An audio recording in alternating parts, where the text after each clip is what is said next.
If you are seeking, within the present social order, forces that inspire confidence, you will have to look in hidden places. Social distresses and deficiencies are only too evident.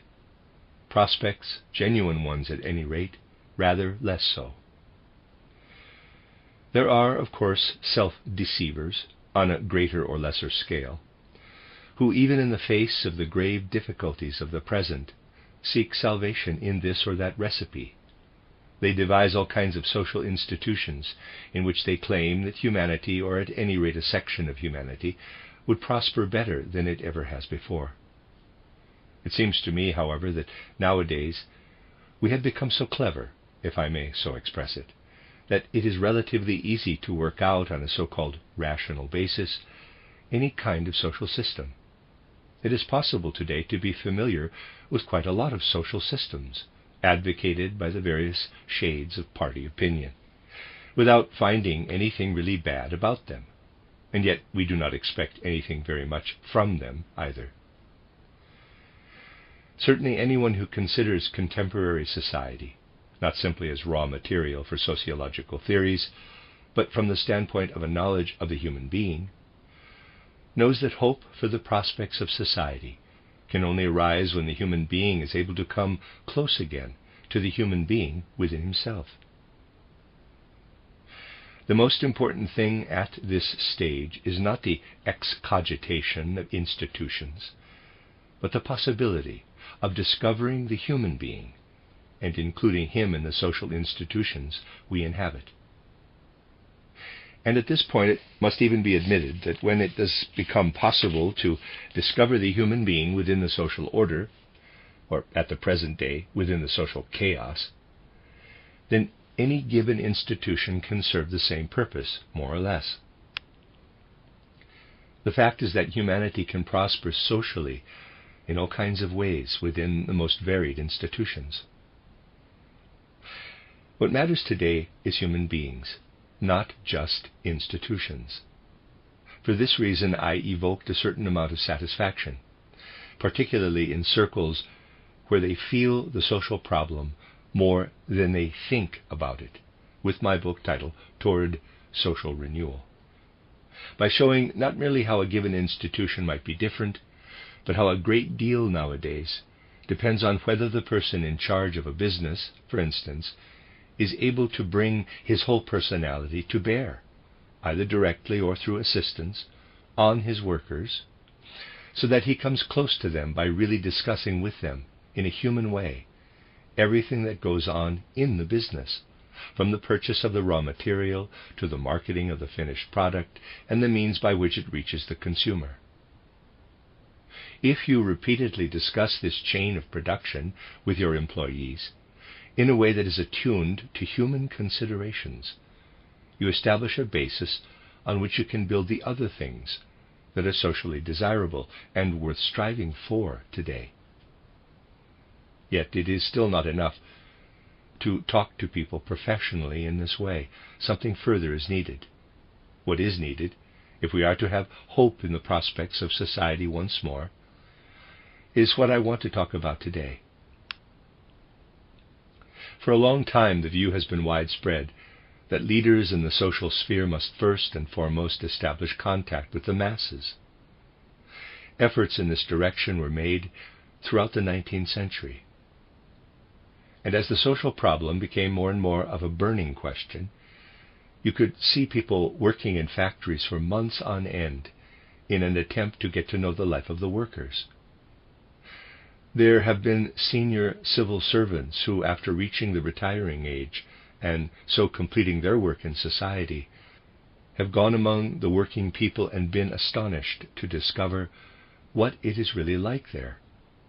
In short, there have long been efforts to get to know the common man, and in particular the proletariat. We may say, too, that the achievements of our literature and art in this respect have been considerable. The mode of existence of the workers and the masses in general, often impressively presented through works of art and literature, certainly deserves full recognition. With the major problems of the present, however, the most important point is not really that the leaders should know what goes on among the workers or the masses in general. Fundamentally, very little depends on our artistic depiction, from the inside, of the life of the masses, the miseries and cares that beset them, their struggles, their ideas and goals, and so on. I would say, what we need today is not so much a way of understanding the masses as a way of being understood by them, of going into the factory and business, whatever its kind, and being able to speak in such a way that we are not felt to be academic or educated or theoretical, but are taken as human beings who have something to say that appeals to the soul within. For a long time now, there have been laudable attempts to establish institutions for adult education, up to the university level. What is made available to the people in this way does, it is true, interest them for a while by virtue of the oddity of many scientific findings. There is some excitement if the lecture is accompanied by slides, or if we take people to zoos and the like. But we ought not to be under any illusion that this really appeals to their souls or touches their hearts. To do this, we must have something to say about man's relation to existence as a whole. On this point, it is true, leading personalities today still have rather odd opinions. They believe that the masses are not really interested in quotes, philosophical questions, as they call them, but they are. If you can only find the right language to express it, then eyes light up and hearts unfold. For example, if you start with quite simple scientific facts and know how to handle them in such a way that out of your reflections the being and destiny of man ultimately emerge, and if you show people that what you say is well-founded, and at the same time that it is not fragmentary knowledge that at best can occupy them in moments of leisure, but something they can absorb as nourishment for the soul, only if you succeed in doing this will you have made a start in establishing trust between the people, as they are called, and the leaders. It is possible today to speak from a party viewpoint, to provide the people with concepts such as capitalism, labor, surplus value, and the like. The people will gradually assimilate these concepts. And then you can talk on party lines. But by doing so, you will not provide people with social structures in which they can participate with their full humanity, or enable them to cooperate in the creation of the society we must hope for if the forces of advancement and not those of decline are to prevail. If you want to, you can soon see what the real situation is today, and where the real obstacles and restrictions occur. I was for some years a teacher at a worker education school, where I had to teach all kinds of subjects. I never kowtowed to any party dogma. At the same time, I never encountered any resistance to understanding on the part of a worker, when, for example, I presented history in such a way as to reveal at every point that it is not something that can be comprehended by an historical materialist interpretation, but something in which spiritual forces and spiritual impulses are operative.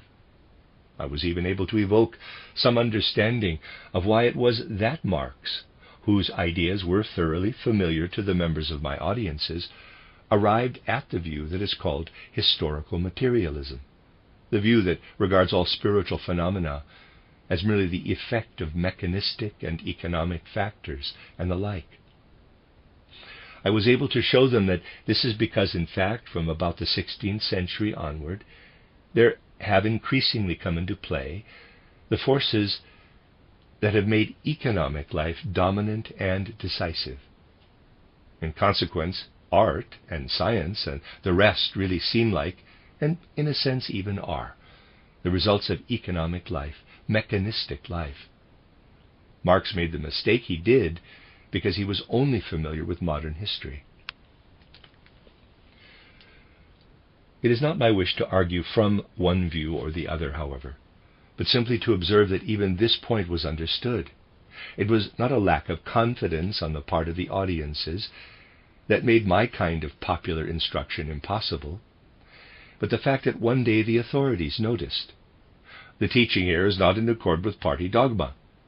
Instead, what is presented by way of illustration is drawn to the best of the teacher's knowledge and judgment from what appeals to human nature, and they grew anxious lest the audience should increase. One day their emissary appeared at a meeting that was summoned for the purpose to investigate whether I was fit to be a teacher at the worker education school. One of the workers' leaders appeared, and when I commented that if the principle of progress was to be established in these circles, then the teacher must at least have freedom to teach as he wished, the representative replied, quote, "Freedom is something we don't recognize. We recognize only a proper compulsion." Close quote. This was the attitude that led to my expulsion from the teaching staff of that worker education school. From my point of view, however, it was really an illuminating experience. Not so much the expulsion itself as the preceding acquaintance with the wide variety of people that make up the modern proletariat. It was an illuminating experience because you could see that if only you speak out of your full humanity, so that your listeners feel you are saying something to them that reaches into their hearts and affects their humanity as earthly beings, they will regard this thinking that arises from a worldview as the most important thing that can approach them today. There exists today a feeling that enlightenment, not in any party sense, but in a general human sense, must spread among the masses. People long, more or less unconsciously, for something that springs from a really far-reaching worldview. And how could it be otherwise? For after all, vast segments of humanity today are employed in such a way that their work cannot conceivably interest them. They perform it as if faced with something that has no relationship whatever with their humanity. Hence, although the clubs, guilds, and unions that tend to be formed in these circles are indeed organized on the basis of the various trades, there are metalworkers' unions, printers' unions, and so on. Fundamentally, they have surprisingly little to do with the business of production. They are primarily concerned with the element in the material sphere of life which is of general human interest, with consumption and the satisfaction of human needs. Humanity has had to become resigned in regard to production, but not at all to the same extent in regard to consumption. Therefore, large numbers of people are faced at present with work that turns them back upon themselves. A person's environment cannot be of interest to him, nor what he does from morning till night, unless it be so presented to him that he can find it interesting. What interests him first and foremost, and this is where we must begin, is what confronts him when he is alone with himself after work, and can simply concentrate his attention on his own humanity. We must also admit that when we examine the social chaos of our time, we can see quite clearly that there are also many people in executive positions who are cut off from a direct interest in and relationship with what they are doing.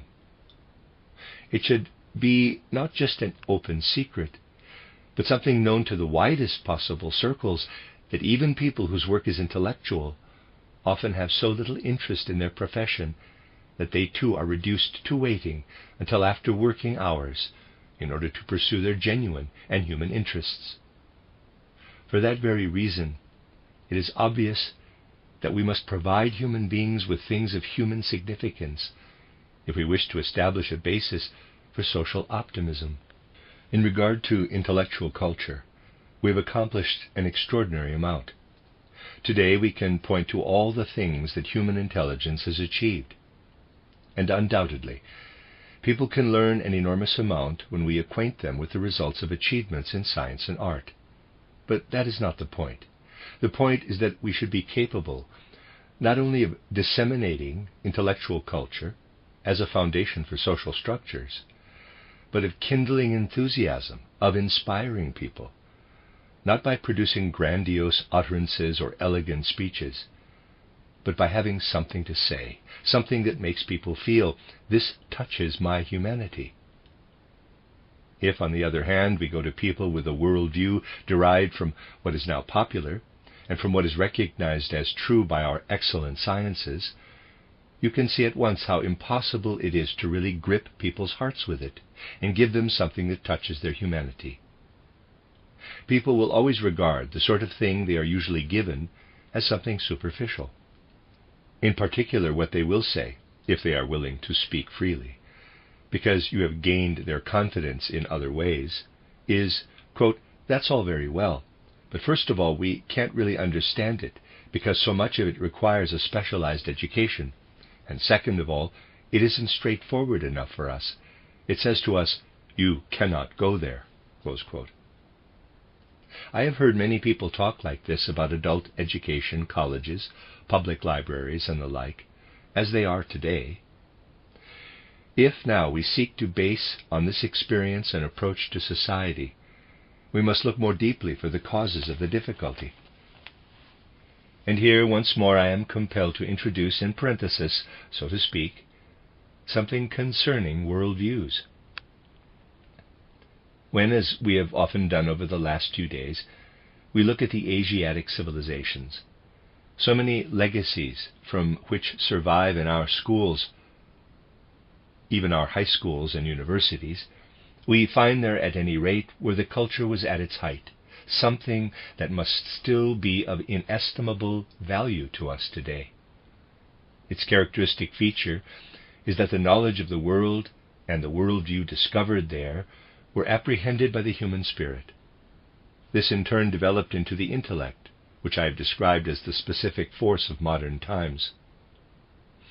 Our modern, highly developed intellect is fundamentally a late development of what in the East was dreamlike clairvoyance.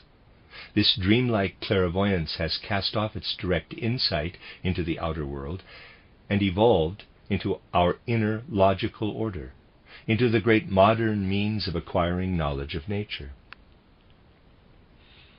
And we must also recognize in the language we use to speak about worldviews in Europe today, yet another legacy from the Orient. It is not only the medieval schoolmen who still made use of words and concepts and ideas imbued with powers of the soul derived from the East.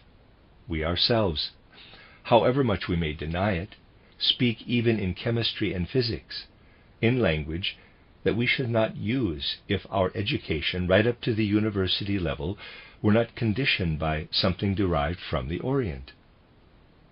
But in becoming intellect, this early clairvoyance has thrown off at the same time another shoot, which has affected the outlook on life of the masses in many ways.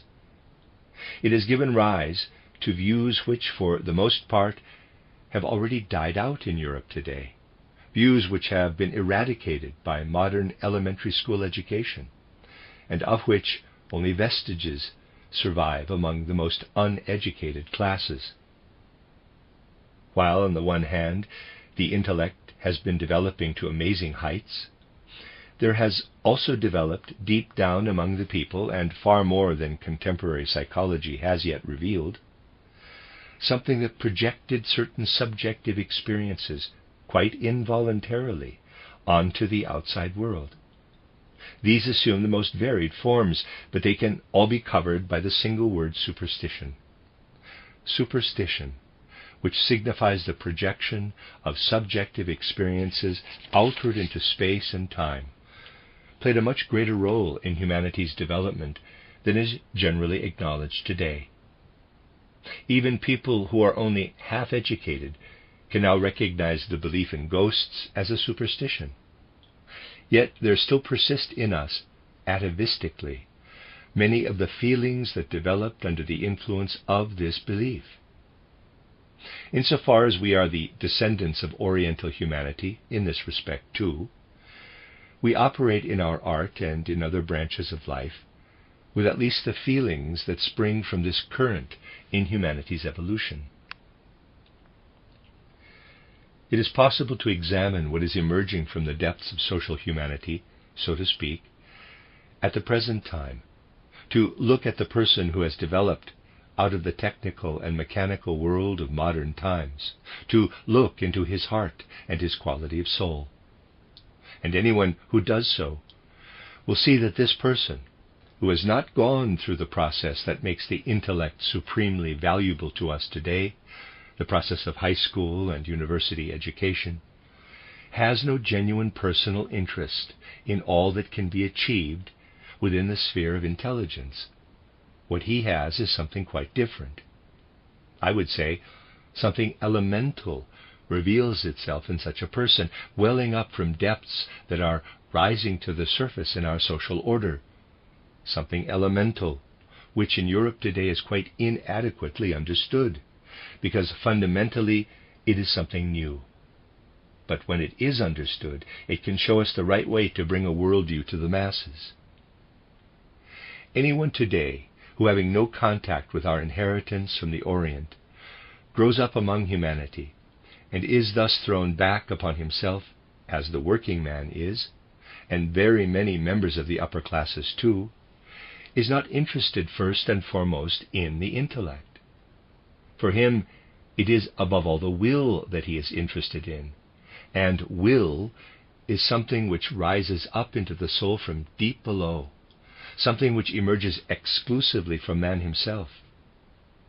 Since this fact has of course been noticed in a superficial way, there exists today a certain longing to regard man as a being of will.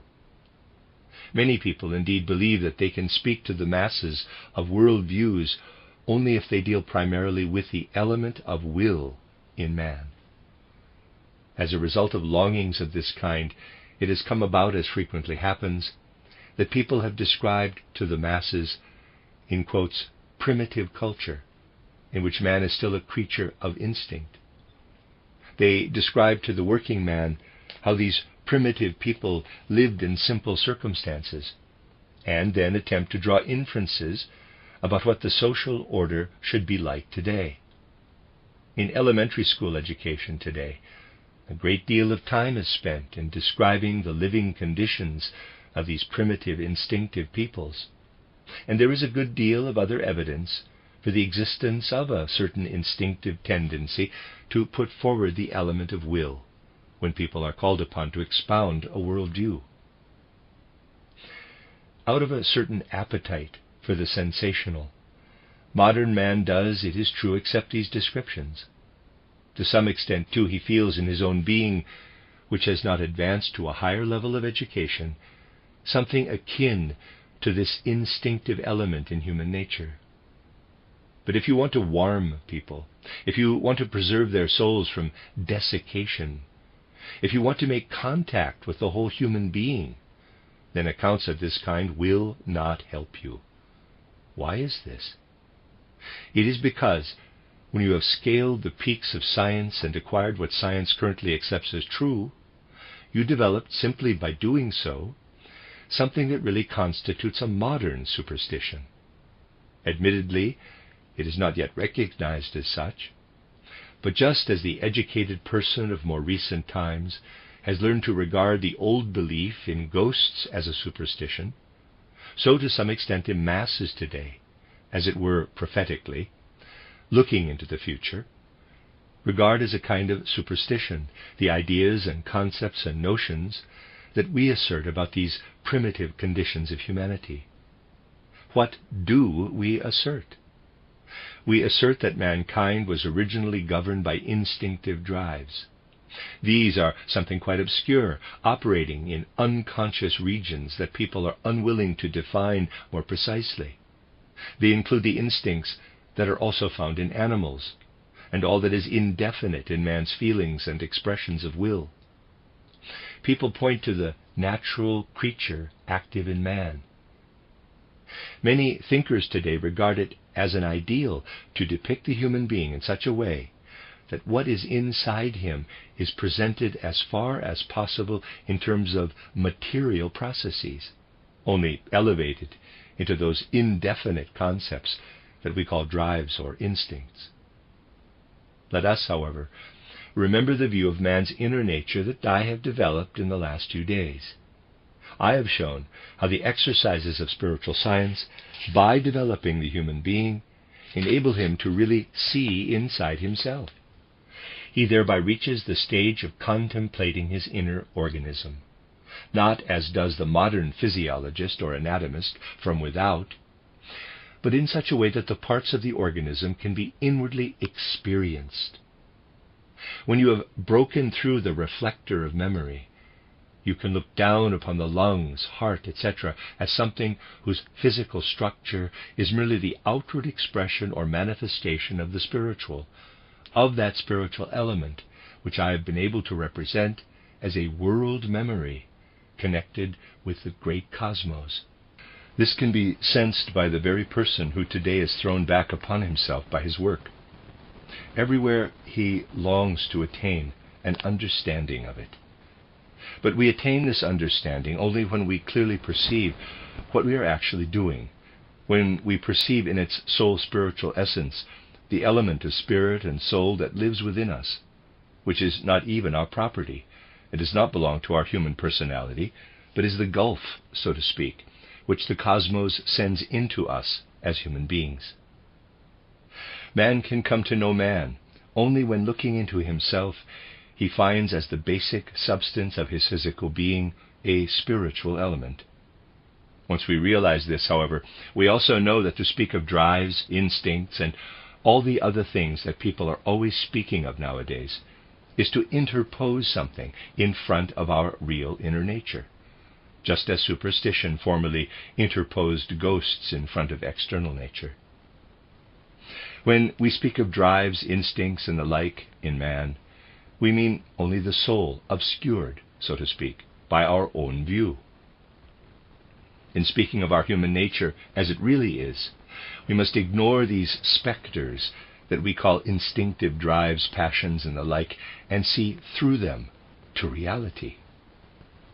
We must leave behind the specters within us, represented by all these definitions of drives, lusts, passions, will, and the like, in the same way as we have left behind the ghosts in the sphere of the external natural order.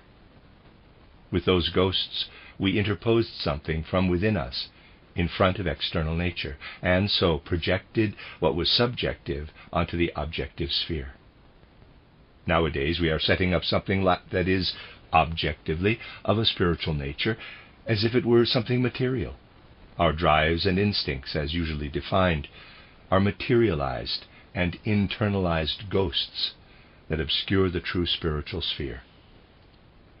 This is something which, as a matter of cognitive fact, is little understood nowadays, although it is felt, when, with a true knowledge of man, we seek to approach anyone who from the depths of his unconscious, and in the depths of this unconscious lies the spiritual sphere, instinctively feels, "Don't talk to me about your materialized ghosts.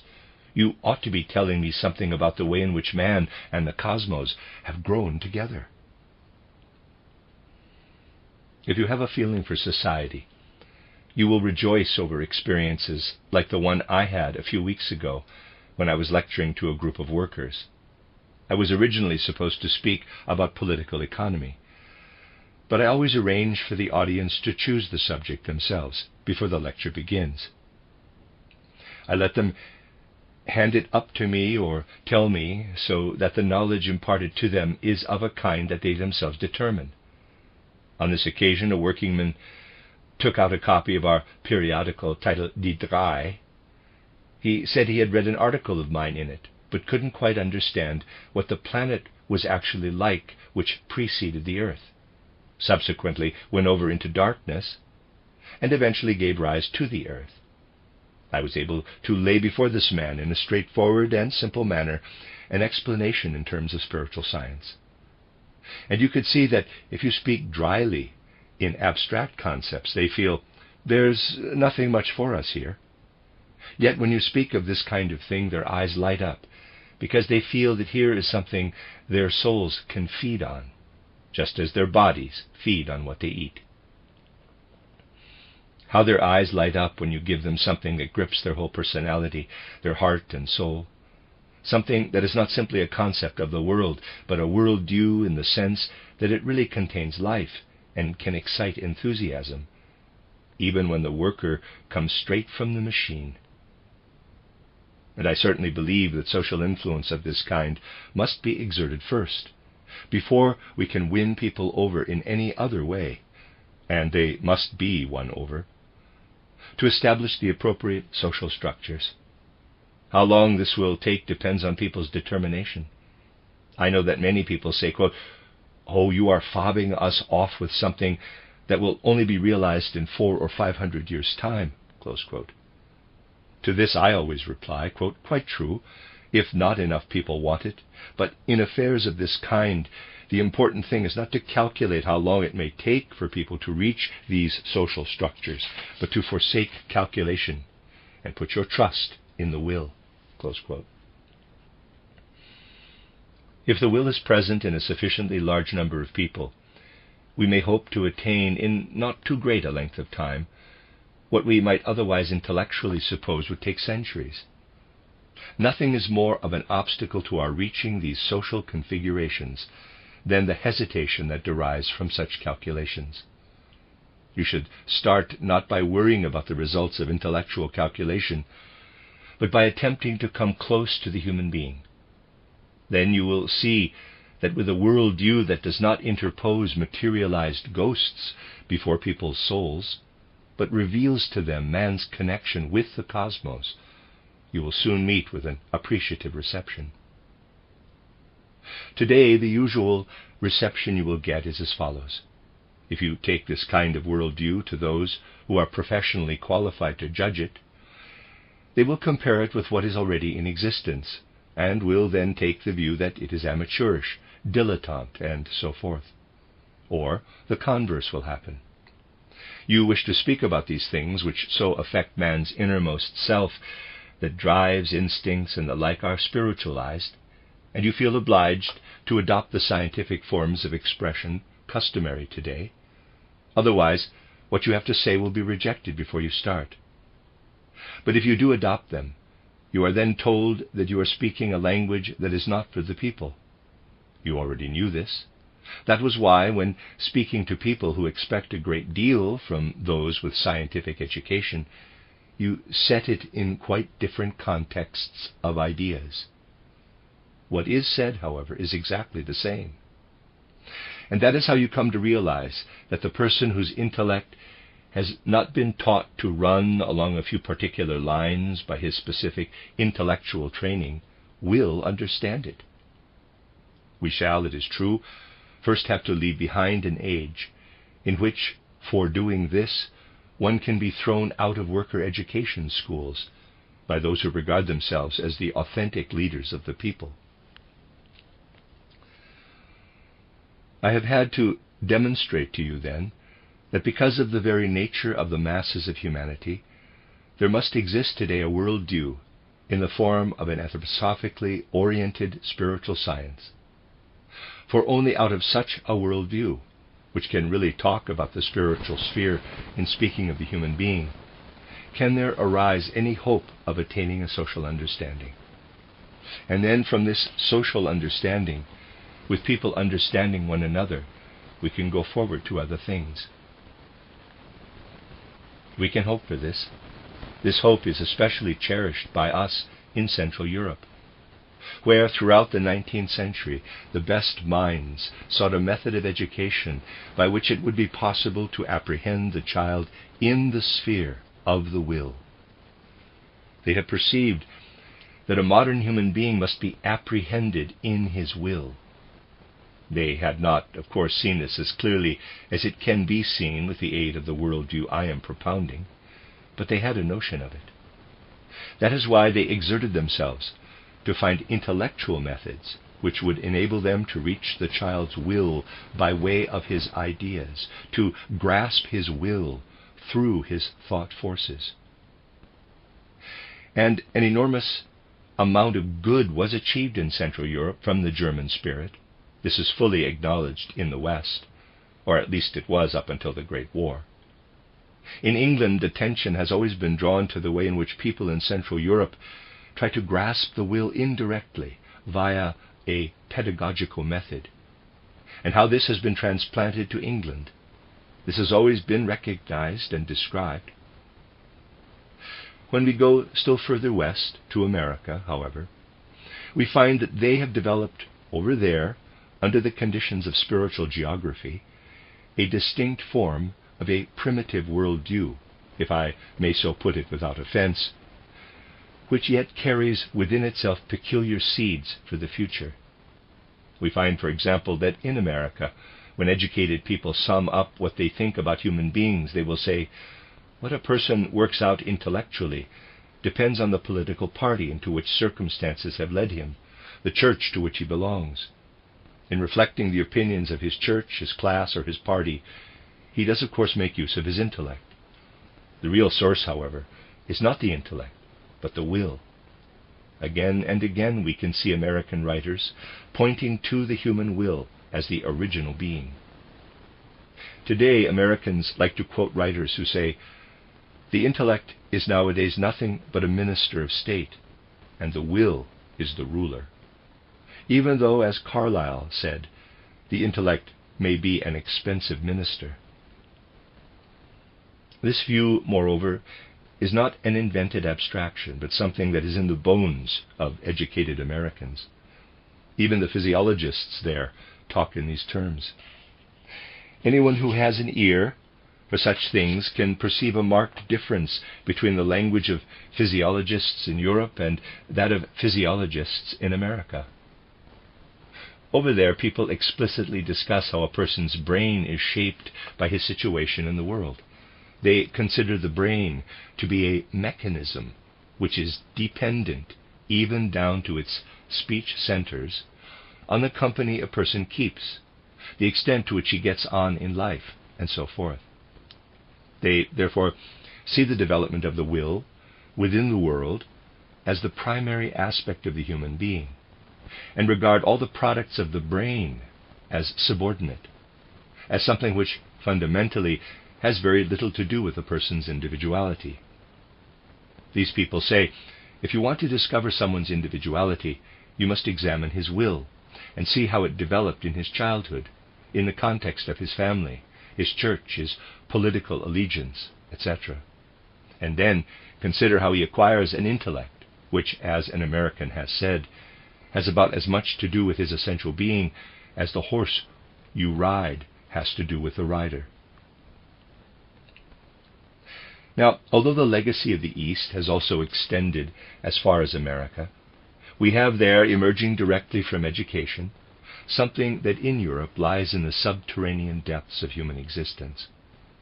Our own America, so to speak, the America that is within Europe, is the instinctive direction of humanity toward the will, and thus toward a very large class of people in Europe. This also gives us the ground on which Europe must, in fact, reach an understanding with America, if social understanding is to spread across the earth.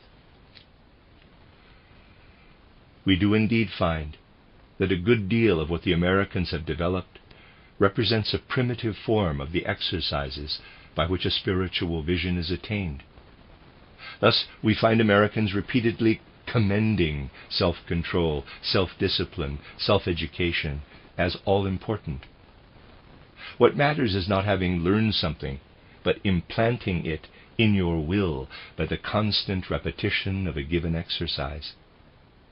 We know the effect of rhythmically repeating inner thought pictures, and we know how the influence thus brought to bear on the true center of the human being in turn takes hold of the will. It sometimes takes curious forms, this conscious direction, to what for modern man must represent the innermost kernel of his being. And precisely from an understanding of this kind, we will be able to develop the further recognition that we must pass through contemplation of the will to reach the spiritual element of the human being. There follows the prospect of a worldview which, even though the proletarian cannot help being materialistic at present, can yet be such as I have expounded here, the power that can be developed from the social conditions themselves, so to speak, precisely through an understanding between Europe and America. It was in Central Europe that the finest minds sought for intellectual content that would be capable of working into the disposition, into the will nature of children. Central European educators in the 19th century tried to discover the art of capturing the will by starting from the intellect, but they did not get beyond abstract thinking, which had not then advanced to living thought. They were still caught up in the Oriental world and its legacy, and on the basis of this early Oriental heritage, they sought to take hold of the will. Then came a great mass of humanity who made will sovereign everywhere.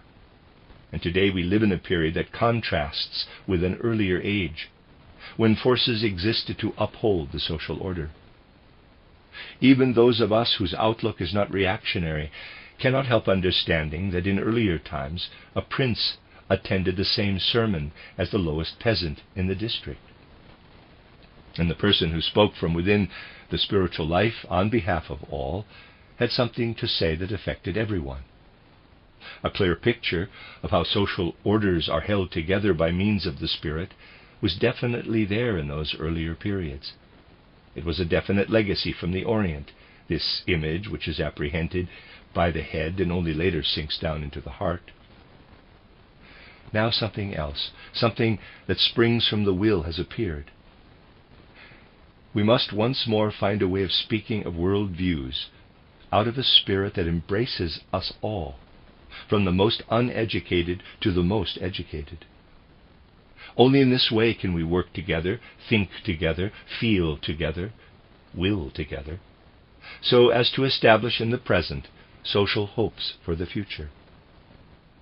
This will come about if we can create an understanding between the new seeds in Europe, as they have been described in the last few days, and what has emerged in America at a higher level of civilization, so to speak, among educated people in general.